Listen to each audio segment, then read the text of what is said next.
Hello, I'd like to welcome you to our little unit on chemistry.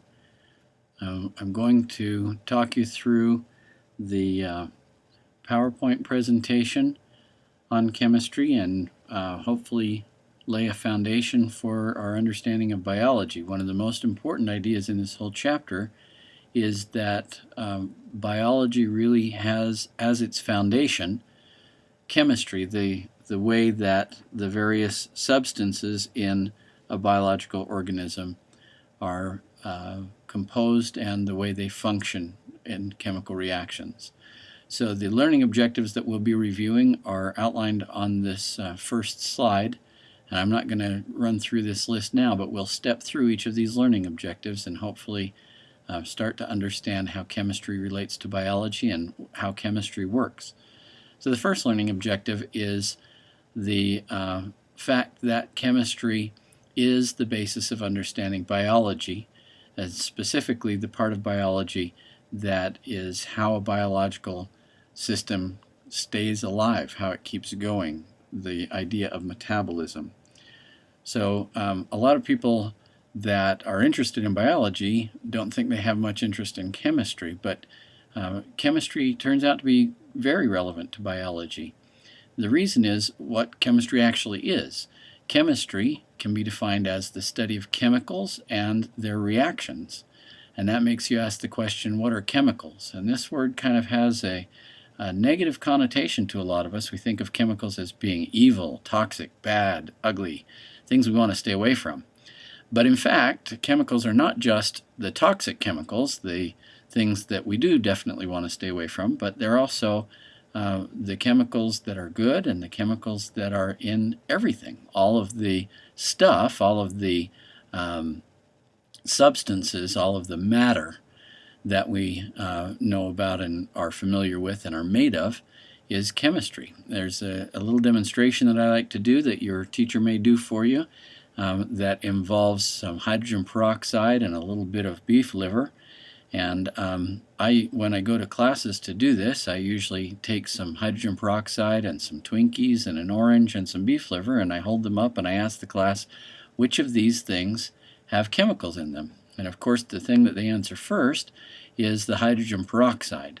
Well, that obviously has chemicals in them. I tell them that's pretty much just two fairly pure chemicals mixed together.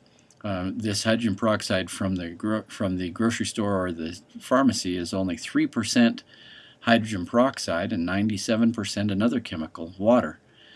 And then I ask them, well, is there anything else here that has chemicals in it? And they'll quickly answer that the second one is the Twinkies. Now, of course, for a short period I wasn't able to use Twinkies because Hostess closed down, but the new Twinkies, whether they're as good as the old Twinkies or not, at least they exist, and so I can still use them. But anyway, Twinkies, of course, do have chemicals in them, including they have some chemicals that are added to increase the Twinkies' shelf life.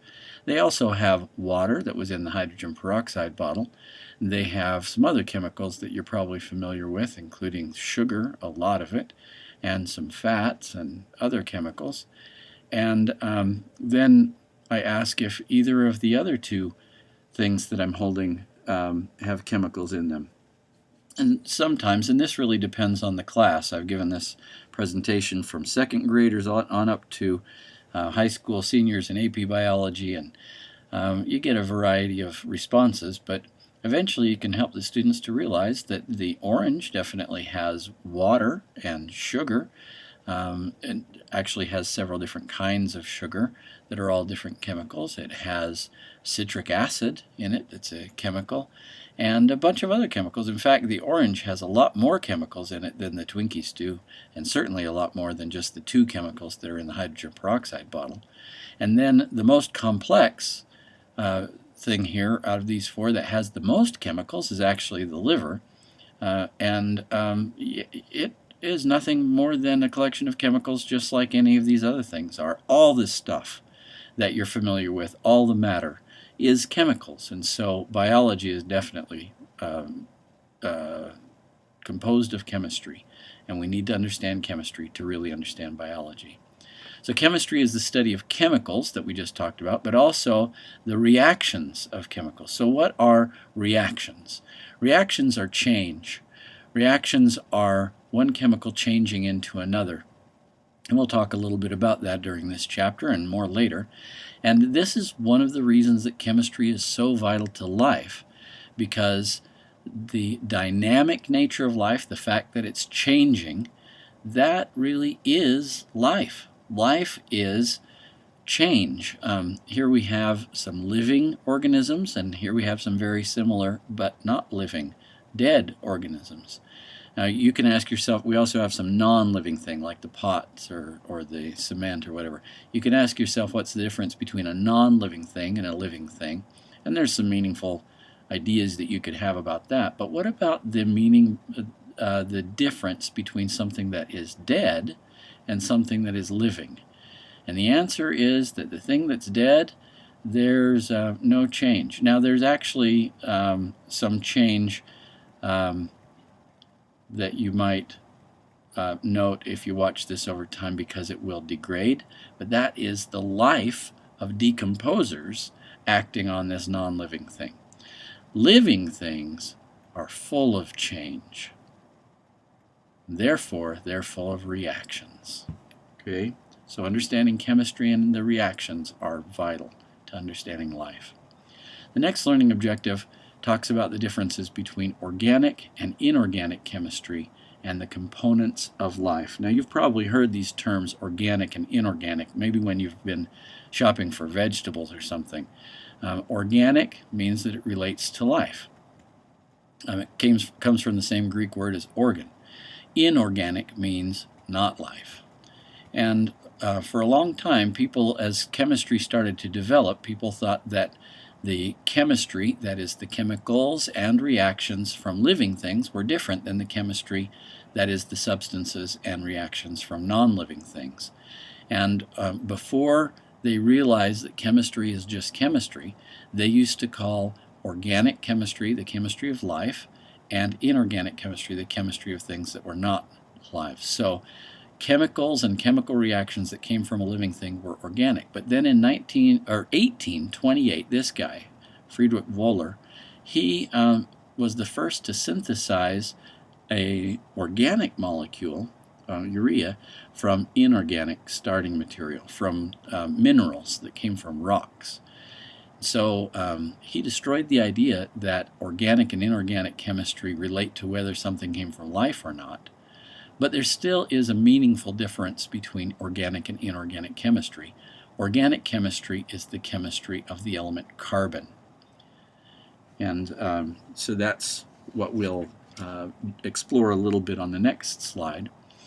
Organic chemistry, like I said, is about carbon, and carbon is very important for life.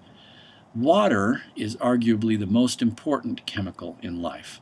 Water makes up 60 to 80% of the average living thing, including you and I, human beings, multicellular animals. But next to water, we're mostly made of carbon compounds. So carbon, which is shown here in a pure form, is a very important element of living things. In fact, we're sometimes called carbon-based life forms if you watch Star Trek or whatever. And here on the right is shown a representation of a carbon atom. Atoms are what elements are made of. We need to discuss both atoms and elements. And so the next learning objective is about what an atom is, because atoms are the fundamental building blocks of everything, and that includes living things like you and I. You're used to seeing atoms drawn like this on the left. What an atom actually looks like is probably a little bit more well represented by this silly drawing on the right, where it's just sort of a fuzzy spherical thing. But we'll talk more about atoms as we go along in this chapter, in this unit. First, let me just briefly describe. The atom has a center called the nucleus. The nucleus contains parts of the atom called protons and neutrons, and then the atom's nucleus is surrounded by electrons, and the electrons orbit the nucleus, but don't get the idea that it really looks like a very small solar system. Instead, the reason I say this is a more accurate picture is that these orbits are just spread out in space, and electrons aren't just hard particles. Actually, for the purposes of understanding enough chemistry for biology, either of these models or ways of understanding atoms is accurate enough and useful. But really, electrons are much less like little planets than they are spread out in space in a waveform around the atom. But anyway, an atom consists of the protons and neutrons in the nucleus, surrounded by a cloud, basically, of electrons. So now we want to talk more about the parts of the atom and how they contribute to making each type of atom, called an element, different. So the parts are these electrons, protons, and neutrons, and any one type of atom, a collection of it, is called an element. So carbon was an element, but what is an element generally? Well, an element is the fundamental stuff everything's made of. And you might say, hold on, didn't you just say a couple of slides ago that an atom is the fundamental stuff everything's made of? Well, the atoms are the building blocks of everything. The atoms are the particles of elements. So the elements is the stuff. The atoms are the particles of the stuff. Okay? Now, a long time ago in ancient Greece and in other ancient literature, we find people thinking that there were 4 elements.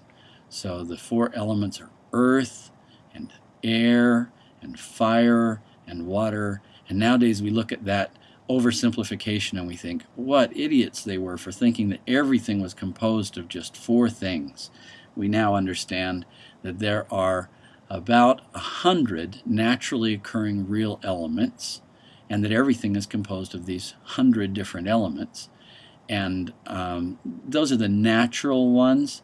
There are some additional elements that are man-made, which might seem weird that you can make elements, but I'll briefly explain how later. The elements are arranged on this table that you've no doubt seen. It's probably hanging up in your science classroom, and maybe, if you're really cool, hanging up on a wall in your bedroom. Or you could even have it on a t-shirt or something if you're absolutely really cool. This is called the periodic table of the elements, and we'll talk more about it in a second. Here, one of the elements, carbon, is shown, its little box in the periodic table is shown magnified to learn a little bit more about it. The element always has a name. This one's carbon. It's not always written in the entries on the periodic table, but the element symbol, the letter C, is written. That's for carbon. Then we have 2 numbers. One is the atomic number. That's going to be the most important number to us. And then the other number is the atomic mass number. And we'll briefly talk about that. So the type of element, all of the 100 or so elements of the periodic table, are each defined by their number of the subatomic particle protons that they have. That number, the number of protons that they have, is the atomic number. So for carbon, we said that's going to be 6. So carbon has 6 protons. 1, 2, 3, 4, 5, 6. You can't see 5 and 6 because they're behind. These are the protons in the nucleus. And those protons, the fact that there are 6, makes it carbon. If it had more than 6 or less than 6, it wouldn't be carbon. It would be some other element. Now there are other subatomic particles here. There are the neutrons in red. They're not literally red, but they're drawn in red here. And the electrons that are shown orbiting, and those are shown in green here. Because the protons are positively charged and the electrons are negatively charged, to have a net neutral charge, no net charge, a net charge of 0, then you have to have the same number of electrons as you have protons. So carbon has 6 protons, right? That's what makes it carbon. So carbon usually has 6 electrons as well, the same number of electrons. And the atom will also have usually about the same number of neutrons. So 1, 2, 3, 4, 5, 6 neutrons that are also in the nucleus with the protons. Now, does it have to be the same number of neutrons? No, it doesn't, and we'll discuss that in just a bit. So there are a bunch of different elements in the periodic table. Like I said, over 100. How many of those are important to biology? I'm imagining that you're hoping that less than 100. Well, it turns out that very few. In fact, there are only 4 elements that are really in significant abundance in a living thing like ourselves. 4 elements account for 95% of our mass. The biggest in abundance in us isn't carbon, it's actually oxygen, and that's because we're mostly made of water. And water is made of 2 atoms of hydrogen with 1 atom of oxygen, H2O. You've heard of that before. Well, oxygen is more massive than hydrogen, so even though there are twice as many hydrogens, hydrogen contributes less of our total mass. This is how much of us there is, how much weight or amount of substance. So we're mostly oxygen because we're mostly water. But then we have a lot of carbon, almost 20% of us, a lot of hydrogen, again mostly because of the water, but also found in other parts of us, and then nitrogen. Those are the 4 elements, oxygen, carbon, hydrogen, and nitrogen, that make 95% of us. Because we're vertebrate animals, we have bones, we have a lot of calcium, but it's still just over 1%, and a lot of phosphorus that's also in our bones and teeth, and also in other parts of us. All of these other elements together add up to less than a 3%. The less than 3 point something percent. The elements, some of them are in such low amounts that we don't even list them. We just say they're trace. Okay, and obviously we're not even close to the 100 total elements that make up biology. Biology is made of very few elements, most carbon, hydrogen, oxygen, and nitrogen. All right, a little bit more about the elements in the next learning objective.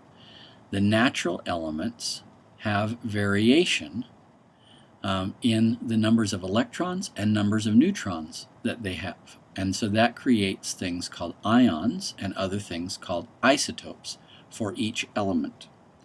We said that for each element, what doesn't vary is the number of protons. Okay? Now this is not hashtag protons. This is not a trending topic on Twitter. This is the number of protons. And this is not hashtag electrons. It's the number of electrons. The number of protons defines the element. If we have 6 protons, then this is carbon. If we have 7, then it's nitrogen, and so forth. And we'll talk a little bit more about that in a second.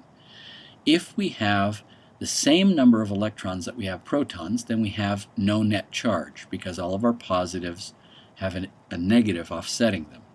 But if the number of electrons doesn't equal the number of protons, then we get a net charge. For instance, here we have a carbon atom that of course has 6 protons. It has to have 6 protons because it's carbon.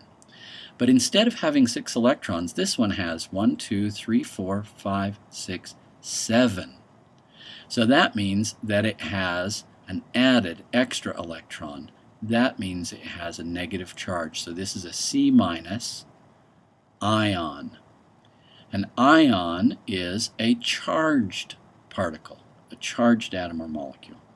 This is a negative ion because it has more electrons than protons. Could we have a positive ion? Sure, we have one right here. Here we have 6 protons. Of course we have 6 because this is carbon. But we have only 1, 2, 3, 4, 5 electrons, no 6th electron.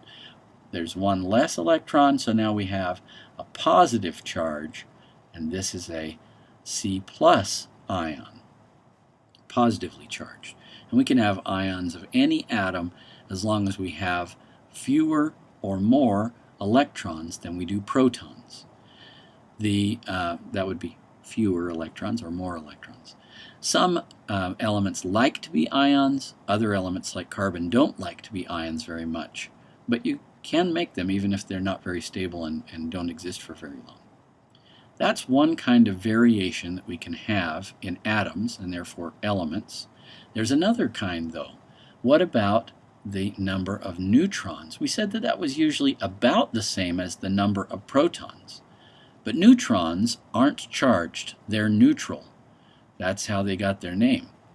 Neutral particles don't have to be in the same number because they don't offset anything. The protons and neutrons that are in the nucleus, they have mass. Electrons have very little mass. So the mass of an atom is mostly just the protons and the neutrons added together. The number of neutrons that we have will affect the mass or weight. For instance, most carbon atoms in the universe look like this. They have 6 protons. Of course they have 6 protons, they're carbon. They have 6 electrons because carbon doesn't like to be an ion, and they have 6 neutrons. When they have 6 neutrons plus 6 protons, that means that they have a mass of 12 atomic mass units. That's the mass number that we saw back here on the periodic table.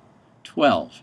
12 is the number of protons plus the number of neutrons, which both happen to be 6. So 6 plus 6 is 12.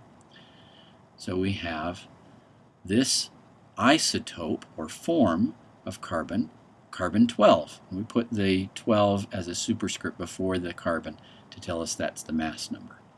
That's what most carbon atoms look like. But some carbon atoms have an additional neutron. They have 7 instead of 6. So 6 protons, 6 electrons, but 7 neutrons. Now does that change its charge? No. Does it change what it is? Does it make it not carbon? No, it still has 6 protons, so it's still carbon. But now it has a different mass, a mass of 13. So this is carbon 13. Those different things are 2 different forms of carbon called isotopes. Iso is from the Greek word for the same, because these are the same element, but they're 2 different forms of the same element. And there's another form of carbon that has 8 neutrons with the 6 protons and 6 electrons, and that is carbon 14. Maybe you've heard of that because that's a radioactive element.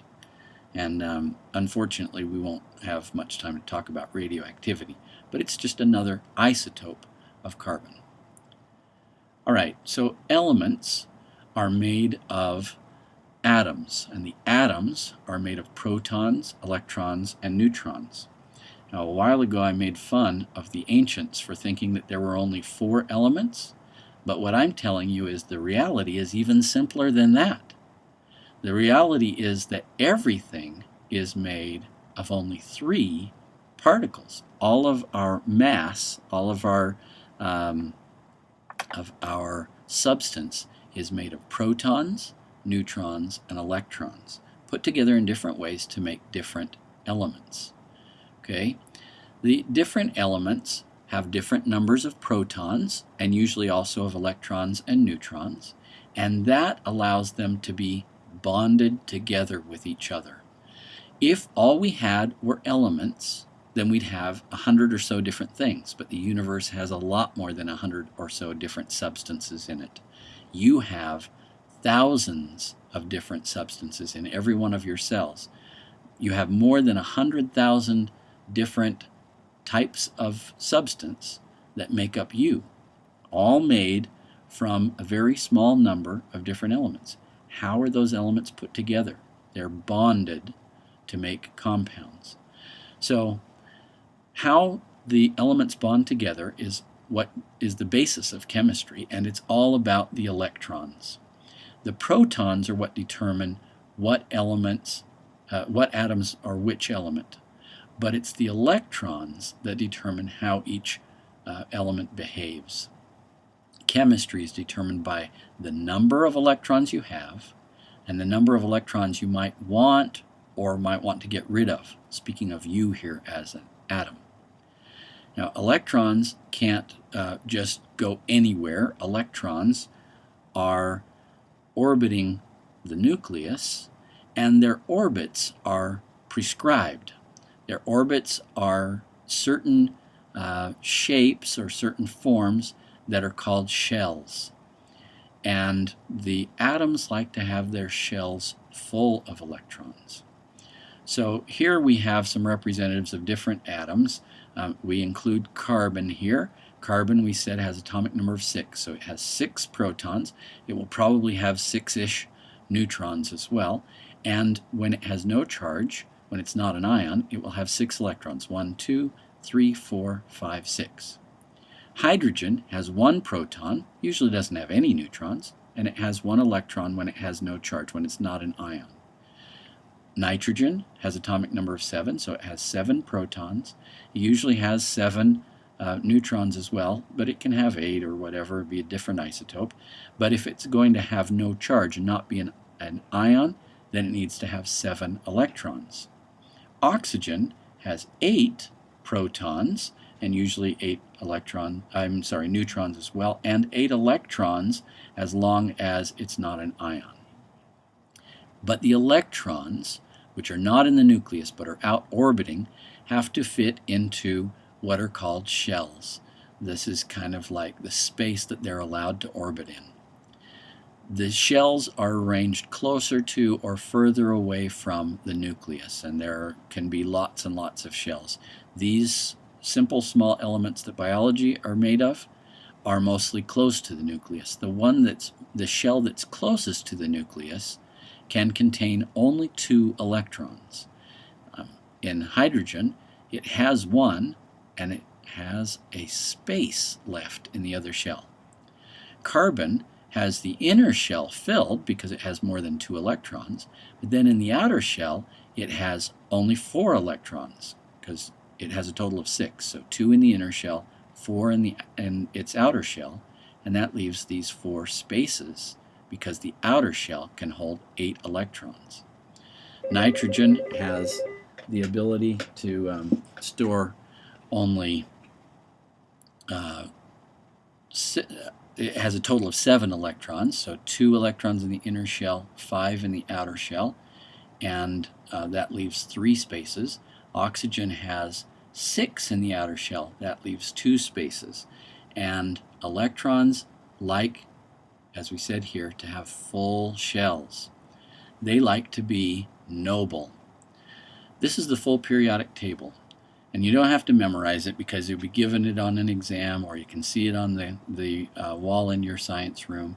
And you can see that carbon has atomic number 6, 6 protons, nitrogen 7, oxygen 8, and so forth. This group of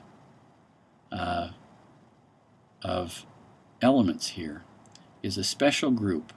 It's called the noble gases. What's noble about these is that they have full shells. So the first shell has 2 electrons. Now wait, isn't that the number of protons? Yes, but remember that the number of electrons is going to be the same as the number of protons, unless you have charge. The second shell has 8 electrons in it, and so 1, 2, 3, 4, 5, 6, 7, 8. And you add the first shell and the second shell together, and that gives 10. That means that neon here has its shells full. The third shell also has these 8, so 18 electrons means all your shells are full and you're a happy argon. Then there is 18, you can just count 1, 2, 3, 4, 5, 6, 7, 8, up to 18 electrons available in the next energy level. And that means that krypton here, this is not kryptonite from the planet Krypton, this is the element krypton. And this is another noble gas, full shell. These guys, noble gases, are satisfied. They're happy because their shells are full. All of the other elements want to be like a noble gas. They either have empty spaces that they want to fill. Like fluorine has one empty space that if it had an electron could become like neon. Oxygen has two empty spaces, just like we just saw. Two empty spaces in its shell, and then it could become like neon. Nitrogen has three empty spaces, carbon four. If we go over to the other side of the periodic table, these elements could become like a noble gas by giving up an atom. If lithium gave up, not an atom, an electron. If lithium gave up one electron, then it would only have two electrons. It would be just like helium. If sodium gave up one, it would have 10 electrons, just like neon, and be happy. So there are two different ways to achieve that noble gas electron configuration, to become noble, to have your shells full. One is to trade electrons. So sodium has an extra electron, extra meaning that it's out here in this energy level all by itself, and this can actually hold 8 electrons, so there are 7 spaces, but it wouldn't be very probable for you to fill in 7 spaces. It's easier just to get rid of that electron. Can you get rid of that electron? Sure, it means that you would become a positive ion, because now you'd have fewer electrons than protons, but you could do that. Chlorine has, if we look here, chlorine is just one space away, just needs one more electron to become like argon, so it will take an electron from sodium. So if we have pure sodium, which is a soft metal, and if we have pure chlorine, which is a gas, and we put them together, they will react. The sodium will give electrons to the chlorine, and we'll get sodium ions that are now positive charge, and chloride ions that are now negative charge. The negative charge and the positive charge will attract each other, and we have something called an ionic bond. Ions, the ion of sodium and the ion of chloride, are attracted to each other, and the reason they became ions was that they traded electrons. There's another way to become noble, though, and that is to share electrons. So hydrogen wants one extra electron. If we go back here, hydrogen has one electron, and that isn't a full shell, but if it had one more electron, it would have a full shell like helium. It would be noble-like. So one hydrogen that wants an electron and another hydrogen that wants an electron can share electrons. When they share electrons, then they both have a noble gas-like electron configuration, and they're happy. That sharing is called covalent bonding. Covalent. Valence means the outside electrons, and covalent means to share them. So we have two hydrogen atoms bonded together as a hydrogen molecule.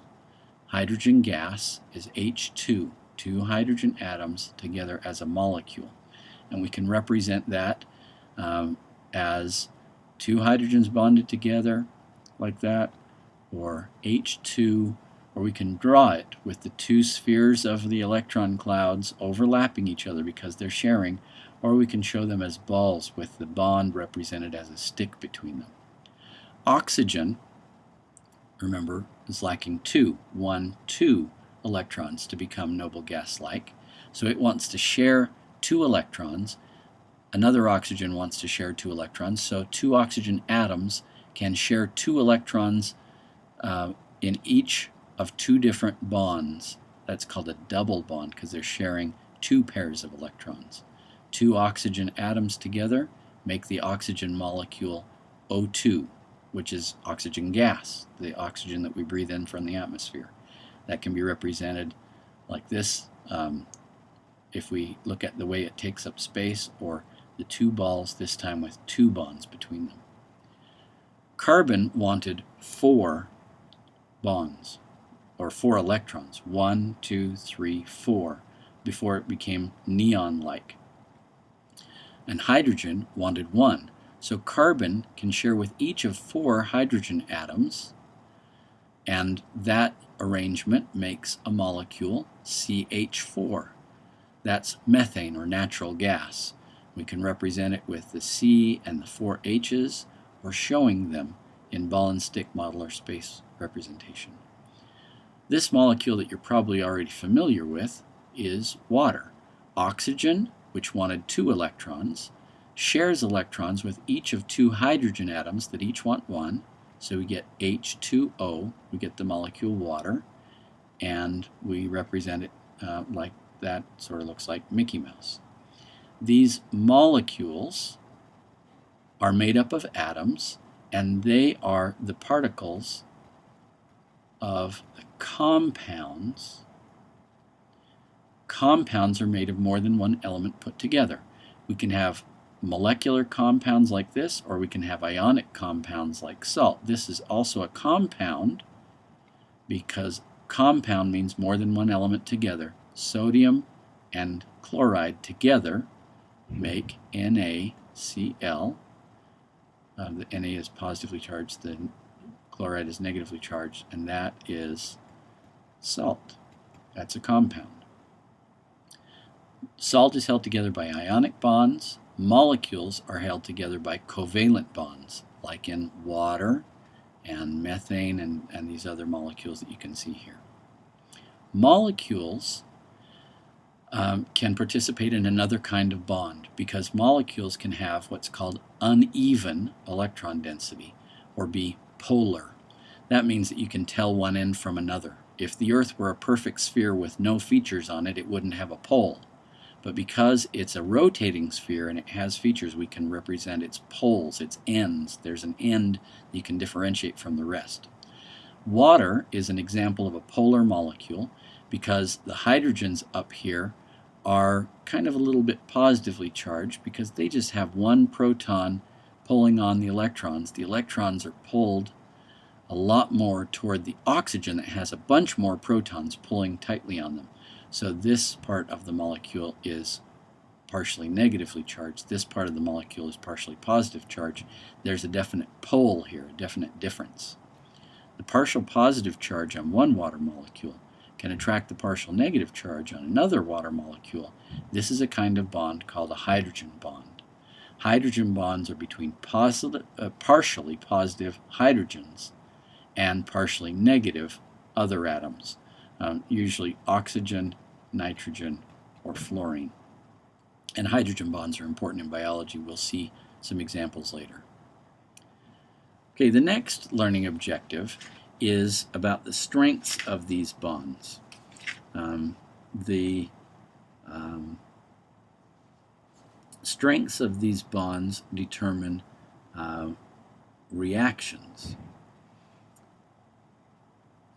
Okay, the covalent bonds that hold atoms together in molecules, so these are covalent bonds, are pretty strong. You have to do a chemical reaction to break these bonds. They, in some molecules, break more easily than in other molecules, but they always are fairly strong bonds. That's part of being a covalent bond, is being a fairly strong bond. The ionic bonds can be broken up by interaction with other polar molecules, other polar things. So that means that they can be dissolved. So here we have the ions, sodium and chloride, in salt. They're held together by ionic bonds, but if we put salt crystals in water, those ionic bonds are broken up by the water, and we get sodium ions and chloride ions in the water in solution.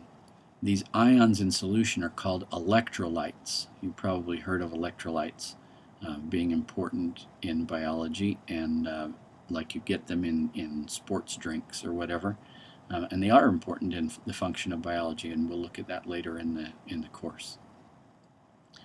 What's really important in terms of biology, though, is not just what molecules and ions were made of, but how they react.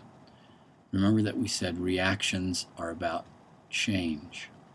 And what is changing is the bonds. Reactions are where molecules change how they're bonded. So let's look at this reaction here. Hydrogen gas and oxygen gas react to form water. This is a reaction that we actually use sometimes in um, in sending up the space shuttle. The space shuttle used hydrogen gas as a fuel, and oxygen gas was combined with the hydrogen gas, and water. All of that stuff you see coming up of the space shuttle, that's actually steam, a lot of it, because that's the product of this reaction that's a very strong reaction and was strong enough to power the space shuttle. So here are hydrogen gas molecules shown with the hydrogen atoms held together by covalent bonds, 2 hydrogen gas molecules, and 1 oxygen gas molecule. And now we're going to exchange bonds. We're going to make new molecules. We can't make or destroy atoms, so we still have 4 hydrogen atoms and 2 oxygen atoms, but the way they're connected is different now. We've changed bonds. We've done a chemical reaction. And we'll see that chemical reactions are very important in living things. Now, this particular substance that we made here that we keep talking about, H2O, as we said earlier, it is the most abundant and arguably the single most important compound or molecule in life. And that's what the next main idea is about, how water is uniquely important in life. First of all, it is the most abundant thing in life. 60 to 80% of most living things is made of water, and humans fit right in there. We are 60 to 80% water. How much of us is water really depends on how much of us is fat. The more of us that's fat, the less of us that is made of water. But most of us fit in to this 60 to 80% water area. And water is not only the most abundant thing, but arguably the most important molecule in us. It's a really special molecule. It has some special properties. It is cohesive, that is, it sticks to itself. It moderates temperature. It's the solvent of biology, and it participates in chemical reactions. Now, these two ideas, moderating temperature and participating in chemical reactions, I'm not going to actually illustrate with a slide, but they're not unimportant. Moderating temperature is important, like you know that places that are closer to the ocean have less fluctuation in temperature. San Diego and San Francisco have relatively warm winters and cool summers compared to somewhere like in the Midwest that's far away from water, where the temperature fluctuation, like in the Dakotas, can be enormous, or even here in Utah. Also, we use water to moderate our temperature when we sweat. It helps to moderate temperature. Water participates in chemical reactions in ways that we'll see in the unit on the molecules of life, and again in the unit on metabolism. So that's pretty important, but we won't really focus on it on this chapter. We are going to talk a little bit about these other two things that make water special. First of all, the fact that water is sticky. Because it can do hydrogen bonding, it sticks to itself, that's called cohesion, and to other polar things, that's called adhesion. Water sticking to itself makes for strong surface tension on water, and so this water strider or water skeeter bug is actually standing on top of the water. You can see the dimples in the water because water sticks to itself so well. If we put the water skeeter on top of, say, acetone or some other liquid that doesn't have as strong of surface tension, the poor water skeeter would fall right in. And the fact that water sticks to itself not only makes surface tension, but it also is the way that water is conducted through the vascular system of plants. It sticks to the tubes inside the plant, but it also sticks to itself. And water being sticky is an important part of what makes water unique. One of the most important things about water, though, is that it is the solvent of biology. A solvent is a part of a solution. A solution is a homogeneous mixture, a homogeneous mixture. A homogeneous or homogeneous mixture means that it's the same throughout the mixture. So if we have a solution, then we can take any part of the solution and it will be the same as any other part. When you drop salt crystals into water, as long as you don't put too much of it in, it can dissolve in the water, making a water-salt solution. And that means that there'll be the same amount of salt distributed throughout any given part of the solution. The abundant part of the solution is called the solvent, the stuff that the other part is dissolved in. The solvent in this glass of salt water is water. The solvent in biology, in you, in all your cells, is water. And that makes water pretty darn important.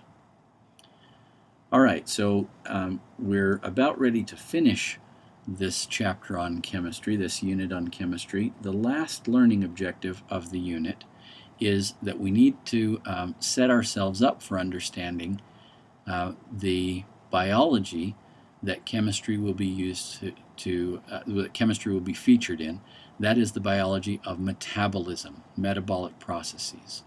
So chemistry, specifically organic chemistry or chemistry of carbon, is going to be the basis of metabolism. Metabolism, meta, means change. And change is what we said reactions were.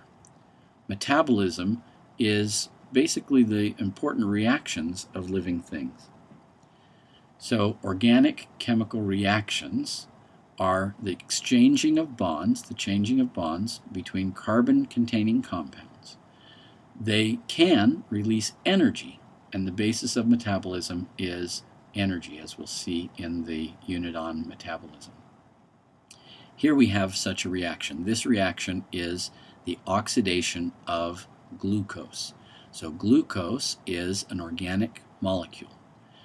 It has this formula because C6H12O6 because it has 6 carbon atoms, 12 hydrogen atoms, and 6 oxygen atoms. Okay, and that's what it looks like in a ball and stick representation. If we take that molecule and we react it with 6 molecules of oxygen, then we'll get 6 molecules of carbon dioxide and 6 molecules of water. And that reaction will release a lot of energy. And that's actually why biology would use a reaction like this, to release energy. Okay? That energy is what we're after in metabolism, or change, or life. I hope you can see how relevant chemistry is to life, and I look forward to exploring it more with you in future units.